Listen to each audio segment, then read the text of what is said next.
Chaque jour, Charles et Carole vous présentent la leçon de l'école du sabbat.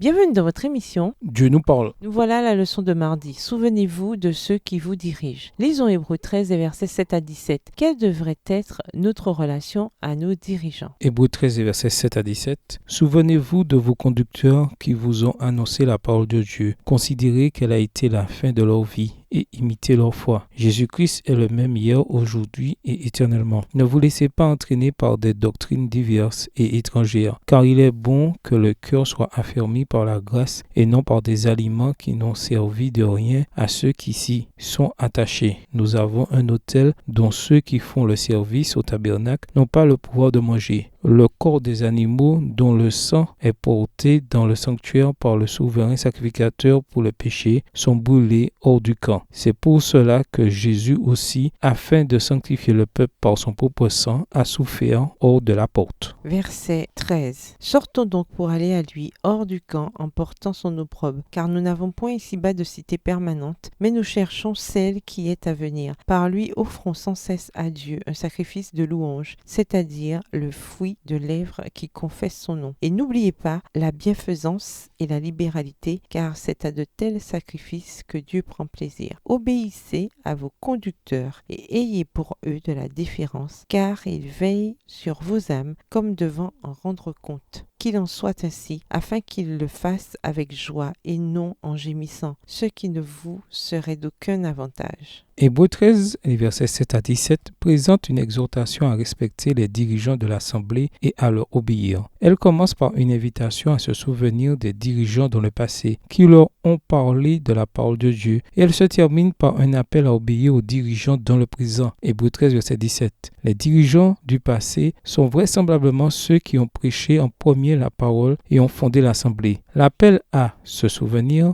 d'eux ne renvoie pas simplement à un exercice intellectuel de mémoire ni à un hommage extérieur. Paul explique que l'on doit se souvenir d'eux en examinant l'issue de leur conduite et en imitant leur foi. Pour Paul, le plus grand acte de souvenir et de louange, c'est l'émulation. De cette manière, Paul a ajouté les dirigeants fondateurs de l'Assemblée à la liste des héros fidèles que les croyants devraient examiner attentivement. Cette liste inclut les héros de la foi, d'Hébreux 11, et Jésus, l'exemple parfait de la foi, dans Hébreux 12. L'auteur note en outre que Jésus est le même hier, aujourd'hui et pour toujours. Hébreux 13, verset 8. Il tranche nettement avec les faux enseignements qui changent avec le temps et dont les doctrines sont diverses et étrangères. Hébreux 13, le verset 9 dans la version Darby. L'appel à se souvenir des dirigeants dans Hébreux 13, verset 7 est réitéré dans des termes plus énergiques à la fin de cette partie. Les croyants sont exhortés à obéir aux dirigeants parce qu'ils veillent sur leurs âmes. Les dirigeants sont décrits ici comme des pasteurs qui ont la responsabilité du bien-être spirituel de l'Assemblée, leur troupeau, et qui devront rendre compte à Dieu pour leur état spirituel. 1 Pierre 5,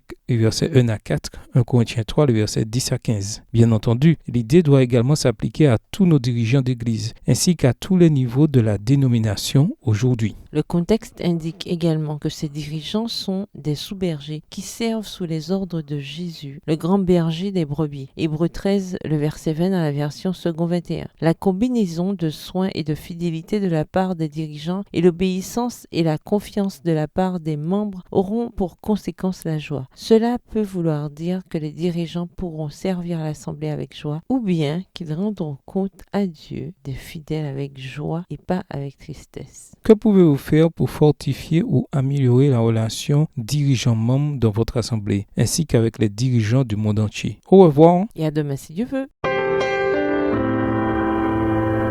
Dieu nous parle. Chaque jour, Charles et Carole vous présentent la leçon de l'école du sabbat.